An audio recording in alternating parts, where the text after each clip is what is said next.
Now ya nduna lacha locha, it is what it is, bana bamkala go to the kaiza beni matishere Venda or butifari abe wo wori jenisera mato, butifari abe wo woto rito sama Venda riwane riko shona. Ni wane matishere Venda ngazi 22, ni wane huko rengwa mipesu, ni wane nishiyazi zishopani za mpesu na wanachifi mpesu ya pera matishere bohora. Pungo iko uya riko nivona, ngandira inena kwetisa zone ni wane niko dibu soro mutishere. Achikoto renga chigubu cha 5 liter cha mpesu uko chishumisa gai ni wana uri nina bana bono jena zi extra classy ni wana uri ni mutendezi wa mwana wanu ni mufaniso ngo cha boporowa ririba Venda we na ububudzeka ni bunena ko bufunesa sabukoni bunena riboto ushumisera na zi silver bullet ndi amini na urara musadzi zonovia zvashandukana ngori musadzi nsokolo zulani ko munamela ngandira nti vasadzi ndivone vanoko wisa shango bunti havo ni wana uri vatu vakotopongwa na pese na blame vasadzi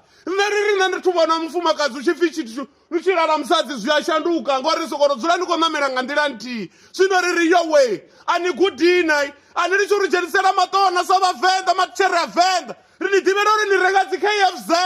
zvino nivoya mipesuni zvino na mapunga abudzeka ni ya Venda ropesera kutoitiswa hani na hey vana muturu wa vatu man oye aurona zviko vara vamukala ndiane fala rikoto kaidzo vara vamukala sarushako rwa Venda ili demoni ngoli nilavotonga na zvino lotodhiswa ngatraka afa Venda libva gai ndikwambori vorama chekani vorama bindu vane rwari chidhiboni ndivone vane vakola zvithu vana vamukala rini chia grachini ya moloni ni chiri ngotoda petrolo ni pfe uchipfi ahuna petrolo marama kheu ahona rini chisona rai muthu waone ngondi ane phala vana vamukala chekani vunji ya vathu namusi vagai nga vafumakadzi vafunzi one ari chamba dzi prophet dzimini zote gai nga vafumakadzi vana vamukala zvino rikori vaVenda kaushandukiwe ngauri arali nasa shanduka